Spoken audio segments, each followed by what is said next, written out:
ప్రేక్షకులకు నమస్కారం. నేటి వార్తలకు స్వాగతం. లక్షటిపేటలోని గురుకుల సాంఘిక సంక్షేమ రెసిడెన్షియల్ పాఠశాలలో విద్యార్థినులతో కలిసి జిల్లా కలెక్టర్ కుమార్ దీపక్, ఎమ్మెల్యే కొక్కిరాల ప్రేమసాగర్రావు మధ్యాహ్న భోజనం చేశారు. ప్రభుత్వం గురుకుల పాఠశాల డైట్ కాస్మెటిక్ ఛార్జీలు పెంచిన సందర్భంగా హాస్టల్లో భోజనం ఎలా ఉందో తెలుసుకోవడానికి విద్యార్థులతో కలిసి వారు భోజనం చేశారు.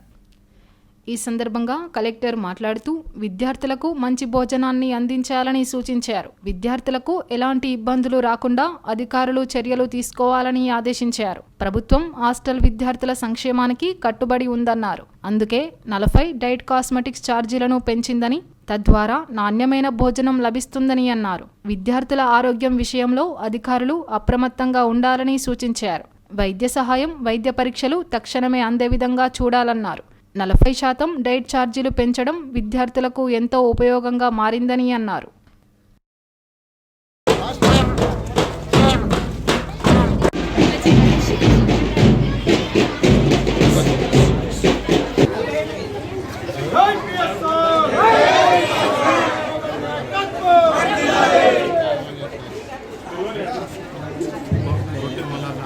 Today is a very prestigious day and it is a day of launching a uniform diet plan across all over Telangana state. We feel proud and would leave Minister of స్వాగతం. నేను మీ స్పందన ఈనాటి కార్యక్రమానికి వ్యాఖ్యాతగా వ్యవహరిస్తున్నాను. ఈ రోజు ఈ కార్యక్రమం program. I also invite our Shivpriya Madam Garu to sing a song on this occasion. Sir. I extend my heart.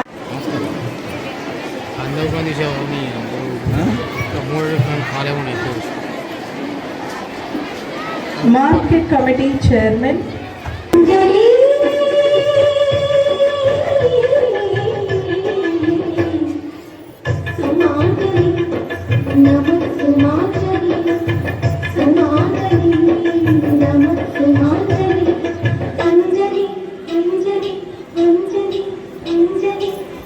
Diet charges వల్ల పిల్లలకు రాజీ పడకుండా సంపూర్ణ పౌష్టికాహారాన్ని ప్రతిరోజు. దీనితో పాటుగా ప్రభుత్వం 8 సంవత్సరాల తర్వాత డైట్ ఛార్జీలను ప్రస్తుతం రేట్ నుండి 40% పెంచడం గణనీయమైన అంశం.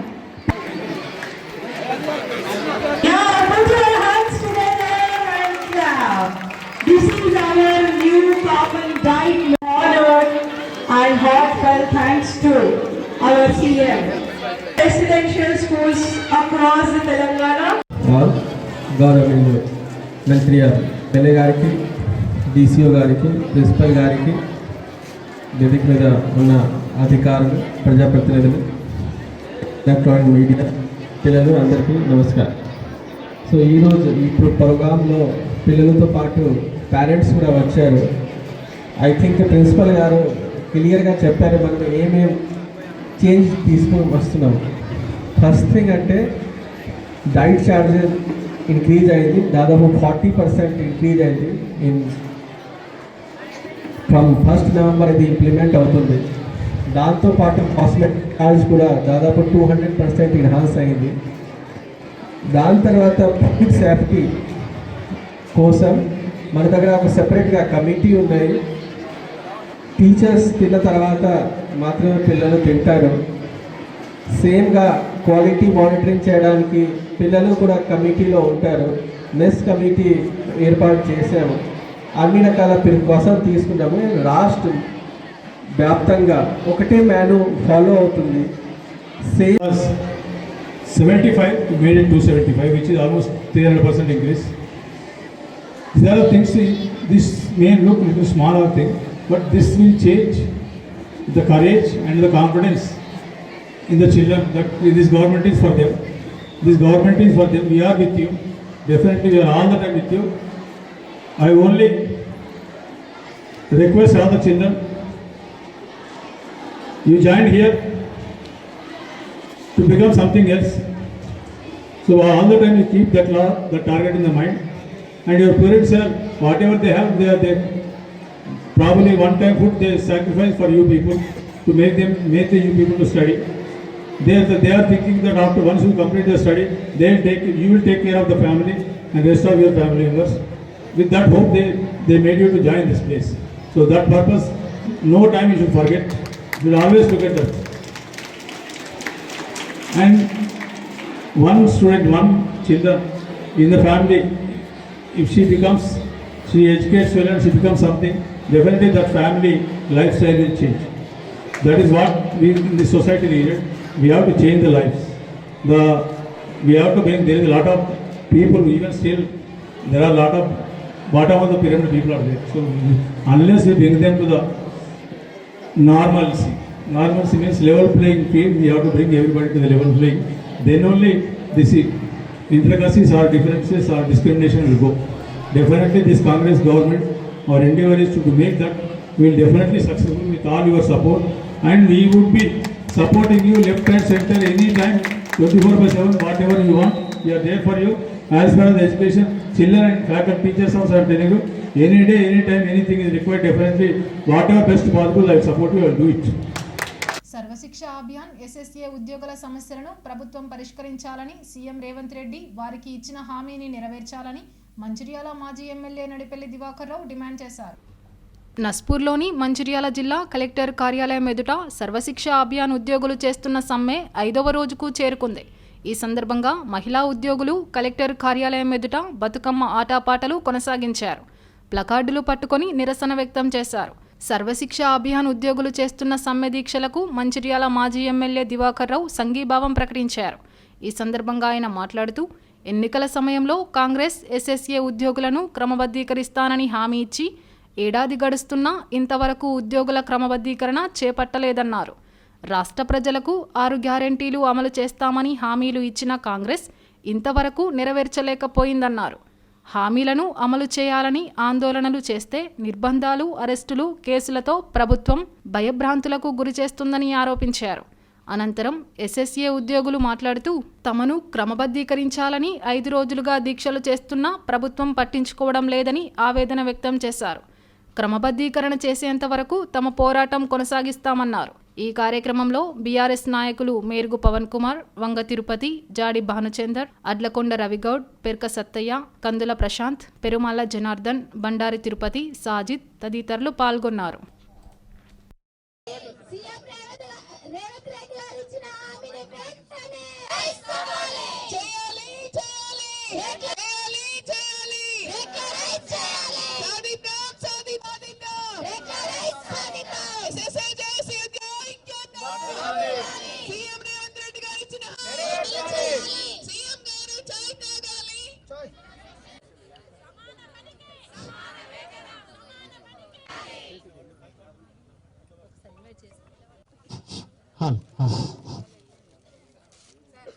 మంచిర్యాల జిల్లా జేఏసీ ఆధ్వర్యంలో రాష్ట్ర ఈరోజు 4వ రోజు దానికి మనకు సపోర్టింగ్గా మరి మీకు నిలువెత్తు గౌరవనీయులు నడివెల్లి దివాకర్ రావు సార్ గారు రాష్ట్ర వ్యాప్తంగా ఏదైతే సమగ్ర శిక్షణ ఉద్యోగాల సంఘం గతంలో వారికి రెగ్యులర్ చేయాలని రిప్రజెంట్ చేసుకున్నప్పటికీ ఆనాడు ప్రదేశ్ కాంగ్రెస్ అధ్యక్షుడు ఉన్న రేవంత్ రెడ్డి గారు అన్న మాటలు ప్రభుత్వం వచ్చిన తర్వాత ఛాయ్ తాగి లోపల రెగ్యులర్ చేస్తామన్న మాట చెప్పిన సందర్భంలో వీరందరూ కూడా మరి మెరిట్ ప్రకారమే సెలెక్ట్ అయ్యారు, మార్కుల ప్రకారం సెలెక్ట్ అయ్యారు.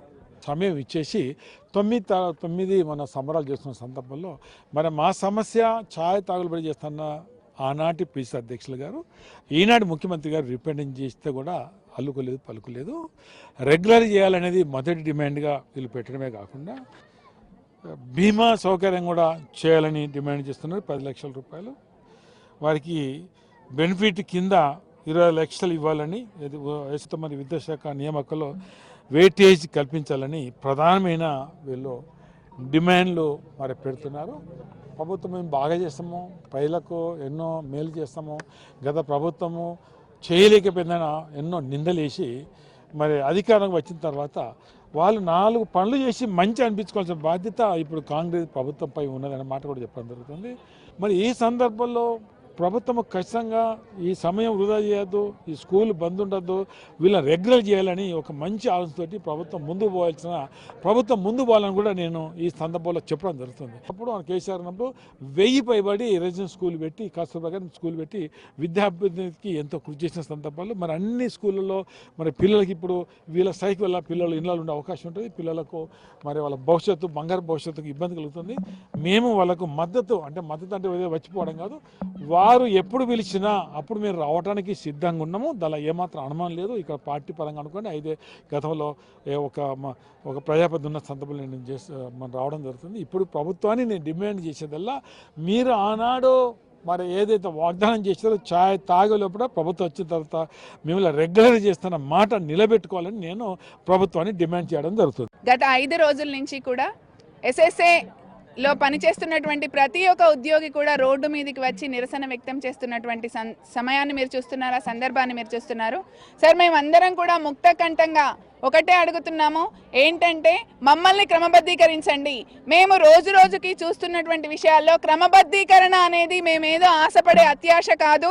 ప్రతి ఒక్క టీచర్స్ యూనియన్ కూడా మాకు వచ్చి సపోర్ట్ చేస్తున్నారు. వాళ్ళు ప్రతి ఒక్కరు కూడా తెలియజేస్తున్నారు ఏంటంటే క్రమబద్ధీకరణ అనేది VROలను చేశారు, మొన్ననే జూనియర్ లెక్చరర్స్ని చేశారు, ఇంకా ఎంతో మందిని చేశారు, సెర్ఫ్లో ఉద్యోగుల్ని చేశారు. సో వాళ్ళందరినీ చేసినప్పుడు మమ్మల్ని ఎందుకు చేయరు? మమ్మల్ని చేయటం ఎందుకు సాధ్యం కాదు?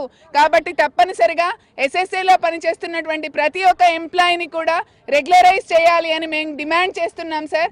ఒకవేళ మీరు రెగ్యులరైజ్ చేయనటువంటి పక్షంలో మా ఆందోళనను ఇంకా ఉధృతం చేసి, ఈ సమ్మెను ఇంకా ఉధృతం చేసి రాష్ట్ర వ్యాప్తంగా కూడా ఒకే ఒకసారి మేము అందరం కలిసి అసెంబ్లీ ముట్టడికైనా వెనకాడబోము, ఇంకా దేనికైనా వెనకాడబోము అని తెలియజేస్తున్నాము. ప్రభుత్వ హాస్టల్లో ఉంటూ విద్యాభ్యాసం చేసి ఉన్నత శిఖరాలను అధిరోహించిన వారు ఎందరో ఉన్నారని డీసీపీ భాస్కర్ అన్నారు. శనివారం post matric ST boys hostel సందర్శించిన సందర్భంగా ఆయన మాట్లాడారు. ప్రభుత్వం డైట్, కాస్మెటిక్స్ ఛార్జీలు పెంచడం హర్షణీయమని అన్నారు. విద్యార్థులు క్రమశిక్షణతో చదువుకొని ఉజ్వల భవిష్యత్తును నిర్దేశించుకోవాలని సూచించారు. విద్య వల్లనే భవిష్యత్తు ఉంటుందని విద్యార్థులు గుర్తుంచుకోవాలని అన్నారు. హాస్టల్లో భోజనం ఎలా ఉంటుందో తెలుసుకుని వారితో సహపంక్తి భోజనం చేశారు. మంచిర్యాల గోదావరి రోడ్డులో నిర్మిస్తున్న వైకుంఠధామం వచ్చే శివరాత్రి వరకు పూర్తవుతుందని ఎమ్మెల్యే కొక్కిరాల ప్రేమ్సాగర్ రావు తెలిపారు. ఓ ప్రైవేటు ఫంక్షన్ హాలులో వైకుంఠధామం నిర్మాణం నమూనా వీడియోను ప్రదర్శించగా కలెక్టర్ కుమార్ దీపక్, ఎమ్మెల్యే, జిల్లా కాంగ్రెస్ అధ్యక్షురాలు కొక్కిరాల సురేఖ, పుర ప్రముఖులు వీక్షించారు.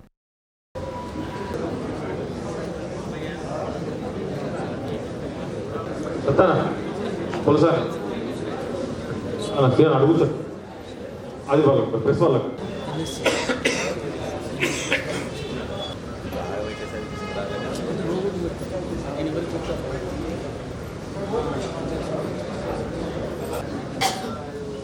ఇందాక చెప్పినట్టు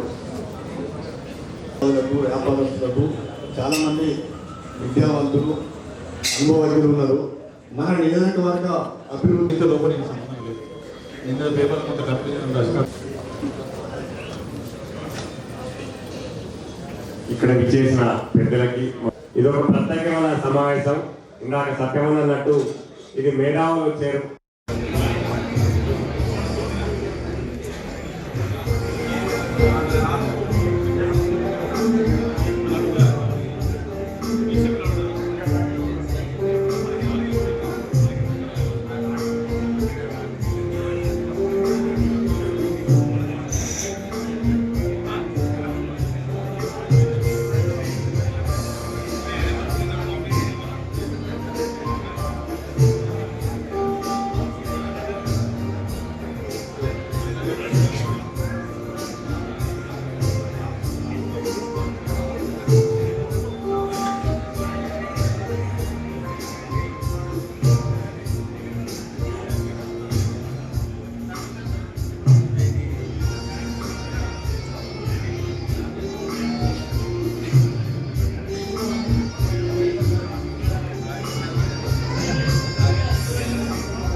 క్రిమిటోరియం డిఫరెంట్ వైకుంఠధామ పేరు అయితే కాదు. ఇక్కడ వైకుంఠధామ పేరు ఏంటో చూసినాం, మీకు వార్తలు ఏమవుతారు, వేరే పేరు మహాప్రస్థానం అంటే వాస్తవానికి అది చేసే ఉద్దేశం ఏంటంటే గేట్స్ ఆ రకంగా ఏం చేస్తున్నామంటే జస్ట్ మనం లోపలికి శ్మశానంలోకి పోయినట్టు కాకుండా దేని పాటలో ఉద్దేశం తయారు చేస్తున్నాం. దానికి సంబంధించిన బర్నింగ్ స్టేషన్స్ ఏమి ఒక 2 ఫస్ట్ ఎలక్ట్రికల్ స్టార్ట్ చేస్తున్నాం. అన్ని సెవెంటీన్ అన్నీ స్టార్ట్ అవుతుంది. ఏదైతే డేట్ చెప్పినామో ఇవన్నీ కూడా డేట్ లోబడి ఉంటాయి. డేట్కి లోబడి 20 ఫిబ్రవరి నాటి ఇనాగ్రేషన్ చేస్తున్నాం. ఈ మిగిలించి మొత్తం ఏదైతే పార్క్ ఇచ్చిందో నా ఎక్స్పెక్టేషన్ 40% వస్తుంది. చాలా అవసరం 20 ఎకరాలు అయితే పాత పంచాలు బాగుతుంది. 20 ఎకరాల పార్కు 3 సంవత్సరాల పిల్లల కాలం 75 సంవత్సరాలు పోతే మళ్ళీ బయటికి రమ్మనే విధంగా తయారు చేస్తాం. స్టేడియం అటు అక్కడ సెంట్రల్ లైటింగ్ మీడియం ఇచ్చారు. తప్పకుండా మార్కెట్ కూడా అదే జరుగుతుంది. ఎటువంటి ఆలోచనలు పెట్టుకుని వస్తుంది, భయపడాల్సిన తప్పకుండా జరుగుతుంది అని చెప్దామని చేస్తే నేను వేరే ఉద్దేశం లేదు. నా ఉద్దేశం ఏంటంటే ఇప్పుడు అందరూ ఇప్పించి మీకు కొంచెం సమయం తీసుకున్నా, వ్యాపారస్తులకు కానీ మిగతా డాక్టర్లు మీద కానీ ఇక్కడ ఏం జరుగుతుంది కొంచెం ఒక ఎక్కువ చూపించిన కోసం డిస్కషన్ వస్తే వేరే ఉద్దేశం కాదు. ఈ సమయం వృధా చేస్తే ఎక్స్ట్రీమ్లీ సారీ. తప్పకుండా ఇంకొక 6 నెలలు ఇదైతే 2 నెలలు ఉన్నది. మన క్రిమిటోరియం కూడా మిగతాది లక్ష్మీపేట హాస్పిటల్ కూడా ఆల్మోస్ట్ రెడీ అవుతుంది. దాని తర్వాత ఒకటి స్టార్ట్ అయింది. నెక్స్ట్ జరిగేది మార్కెట్ ఓపెన్ అయింది. సో ఇబ్బంది అనేది మార్కెట్ వర్క్ కూడా అనుకున్న ప్రకారం స్టార్ట్ అయింది. 28th 29th డిప్యూటీ సీఎం ఇద్దరు వస్తారు, ఇద్దరు ఎవరు వస్తారు, చదువు వస్తారు. ఆ వచ్చిన నాడు మార్కెట్కి సంబంధించింది కూడా అనౌన్స్ చేస్తారు. 65 కోట్ల అనౌన్స్ చేస్తారు. ఇంకోటి ఏంటంటే అండర్ గ్రౌండ్ కేబుల్ అనేది first private project in state. Power under ground cable కావాలి, ఎలక్ట్రికల్ వచ్చేది ఫస్ట్ మన దగ్గర స్టార్ట్ అవుతుంది. ప్రైవేట్ ప్రాజెక్ట్ మన దగ్గర start under ground cable, central lighting ఇవన్నీ కూడా సోలార్ లైటింగ్తో స్టార్ట్ అవుతుంది. తప్పకుండా అన్ని రకాల జాగ్రత్తలు తీసుకొని కొంచెం ఇన్కన్వీనియన్స్ అయింది, వేరే నష్టపోయిందని చెప్పారు, కొంచెం ఇన్కన్వీనియన్స్ అయింది అందరికీ. ఇంక తప్పకుండా ఒక జనరేషన్ కోసం ఒక 2 జనరేషన్ బాగుపడి జనరేషన్ ఎంతో కొంత త్యాగం. దీన్ని నష్టం అని చెప్పకుండా త్యాగం అని చెప్తారు. త్యాగం లేదు తప్పదు. మనం ముందు ద్వారా బాగుండాలని త్యాగం చేయదు. అట్లా ఆలోచించుకుంటే ఎవరికి ఇబ్బంది లేదు. అదొక్కటే మరొకసారి చెప్తాను. మీరు ఇబ్బంది మాటలు నమ్మవలసింది. సరే, నేను ప్రతి ఓటర్ రాజకీయ ఓటుతో సంబంధం ఎప్పుడు చూసుకుని నా ఎలక్షన్స్ వచ్చేటప్పుడు నాకు సంబంధించిన మటుకు మంత్రాల పట్టణం అనేది చాలా సందర్భాలు చెప్పిన ఇవాళ చెప్తాను. ఖచ్చితంగా దీన్ని ఉత్తర తెలంగాణ క్యాపిటల్ తీసుకుంటున్నట్టు ఎన్నికల కన్నా ముందు చెప్పిన ఈరోజు చెప్తాను. మంచిర్యాల నుంచి ₹1 కూడా హైదరాబాద్ పోతుంది. హైదరాబాద్ నుంచి డబ్బులు మన దగ్గర కావాలని చెప్పి అదే సిద్ధాంతాన్ని కట్టుబడుతుంది. దానికోసం ఇస్తాను. ఇక దీంతో ఇబ్బంది కలిస్తే ఏమనుకుంటుంది. Thank you very much. Srirampur arcade కాలనీలోని శ్రీ గణపతి షిరిడి సాయిబాబా మందిర్లో శనివారం దత్త జయంతి వేడుకలు ప్రారంభమయ్యాయి. వేద పండితులు గోవర్ధన వెంకటరమణాచారి ఆలయంలో బాబాకు ప్రత్యేక పూజలు, అభిషేకాలు చేశారు. సాయిబాబా ఉత్సవ విగ్రహం, సాయి పల్లకి రథోత్సవ కార్యక్రమాన్ని కౌన్సిలర్ పూదరి కుమార్ ప్రారంభించారు. Arcade colony, Srirampur colony, Bhagat Singh నగర్లలో భక్తులు సాయిబాబా నగర సంకీర్తనలతో శోభయాత్ర నిర్వహించారు. ఈ సందర్భంగా కౌన్సిలర్ పూదరి కుమార్ మాట్లాడుతూ ఈ నెల 15న ఆదివారం దత్తా జయంతి వేడుకలు 1,00,000 పుష్పార్చన నిర్వహించడం జరుగుతుందని చెప్పారు. సాయిబాబా దత్తా జయంతి వేడుకల్లో భక్తులు అధిక సంఖ్యలో పాల్గొని బాబా కృపకు పాత్రులు కావాలని కోరారు. ఈ కార్యక్రమంలో భక్తులు వేల్పుల రవీందర్, కార్యదర్శి ముక్తా శ్రీనివాస్, ఆర్కాల శ్రీనివాస్ పాల్గొన్నారు.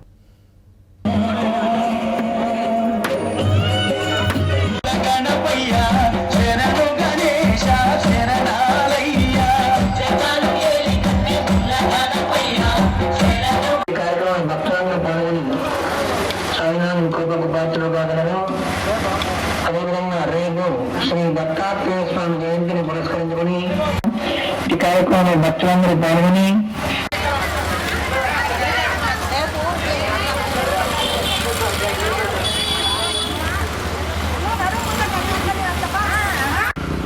రేపు జరగబోయే దత్తాత్రేయ జయంతి పురస్కరించుకొని ఆ వేడుకలో భాగంగా ఈరోజు మన Srirampur arcade colony Naspur municipal 6వ వార్డు పరిధిలో ఉన్నటువంటి శ్రీ గణపతి షిరిడి సాయిబాబా దేవాలయం నుండి మరి బాబావారి రథోత్సవం పురవీధుల నుండి ఈరోజు రథోత్సవం జరపడం జరుగుతుంది. ఈ యొక్క కార్యక్రమానికి వచ్చినటువంటి మహిళా సోదరిమణులు, అదేవిధంగా ఈ కార్యక్రమానికి సహకరిస్తున్నటువంటి బాబామాల ధరించినటువంటి స్వాములకు, అదేవిధంగా ఈ టెంపుల్ ఈవో గారికి, అదేవిధంగా అయ్యగారికి అందరికి కూడా కృతజ్ఞత తెలియజేస్తూ ఏదైతే రేపు జరగబోయే దత్తాత్రేయ జయంతి వేడుక సందర్భంగా రేపు పొద్దున్న 9 గంటలకు క్షీరాభిషేకం ఉంటుంది బాబావారికి. అదేవిధంగా మధ్యాహ్నము మన గౌరవనీయులు మంచిర్యాల ఎమ్మెల్యే గారు కొక్కిరాల ప్రేమ్సాగర్ రావు గారు, డీసీసీ అధ్యక్షురాలు కొక్కిరాల సురేఖమ్మ గారి ఆధ్వర్యంలో అన్నదాన కార్యక్రమాన్ని భక్తుల సౌకర్యార్థం ఇక్కడ నిర్వహించడం జరుగుతుంది. ఈ యొక్క కార్యక్రమానికి భక్తులందరూ కూడా అధిక సంఖ్యలో వచ్చి పాల్గొని మరి వారిని ఎల్లప్పుడూ చల్లగా ఉండాలని దీవించాలని కోరుతూ, అదేవిధంగా బాబావారి ఆశీస్సులు కూడా అందరికీ ఎల్లవేళలా ఉండాలని చెప్పి, ఈ యొక్క కాలనీ వాసులందరూ సుభిక్షంగా ఉండాలని చెప్పి బాబావారిని వేడుకుంటూ ఈ కార్యక్రమానికి సహకరించినటువంటి మహిళామణులు కానివ్వండి, అదేవిధంగా పెద్దలు కానివ్వండి, అందరికీ కూడా ధన్యవాదాలు తెలియజేస్తూ రేపు జరగబోయే కార్యక్రమాన్ని విజయవంతం చేయాలని అందరికీ సాయిరాం భక్తమాజీలకు భగవంతులకు మన శ్రీ ఆర్కేడ్ కాలనీ గణపతి షిరిడి సాయిబాబా వారి దేవాలయంలో రేపు జరగబోయే శ్రీ దత్తాత్రేయ స్వామి జయంతిని పురస్కరించుకొని ఈరోజు మన శ్రీరాంపూర్ గ్రామ పురవీధుల్లో బాబావారి రథోత్సవం చేస్తున్న భక్తులందరూ కూడా బాబావారిని దర్శించి సాయినాథుని కృపకు పాత్రలు కాగలరు. అదేవిధంగా రేపు దత్త జయంతి పర్వదినాన ఉదయం 9 గంటలకు బాబావారికి 108 కలశాల చేత మహాక్షీరాభిషేకము, అనంతరము 11 గంటలకు 1,00,000 పుష్పార్చన కార్యక్రమము, మధ్యాహ్నం 1 గంటకు అన్నదాన కార్యక్రమాలలో ఈ కార్యక్రమంలో భక్తులందరూ పాల్గొని సద్గురు సాయినాథుని దత్తాత్రేయ స్వామి కృపకు పాత్రలు కావాల్సిందిగా కోరుతున్నాను. సాయిరామ్ సాయిరామ్. మున్సిపాలిటీ పరిధిలోని ఆర్కేడ్ కాలనీ భగత్ సింగ్ నగర్లో శ్రీ బాబా రథోత్సవం జరుగుతున్న సందర్భంలో వీధిన ఈరోజు సాయిబాబా పండుగలు వేడుకలు జరుగుతుంది. అదేవిధంగా రేపు జరగబోయే దత్తాత్రేయ జయంతి సందర్భంగా మన గౌరవనీయులు కొక్కిరాల ప్రేమ్సాగర్ రావు గారు ముఖ్య అతిథిగా విచ్చేస్తున్నారు. వారు భక్తులకు ప్రతి ఏటా మినిమం అందాదాగా అందరికీ అన్నదానం చేస్తూనే ఈసారి కూడా వారు అన్నదానం చేస్తూనే ఉన్నారు. మన ఎమ్మెల్యే ప్రేమ్సాగర్ రావు గారు, డీసీసీ అధ్యక్షుడు గారు రేపు ముఖ్య అతిథులుగా మన సాయిబాబా ఆలయానికి విచ్చేస్తున్నారు. నేటి ఎస్ఎండిసి న్యూస్ ఇంతటితో సమాప్తం. తిరిగి ప్రసారమయ్యే ఎస్ఎండిసి న్యూస్లో మళ్ళీ కలుద్దాం. అంతవరకు సెలవు, నమస్కారం.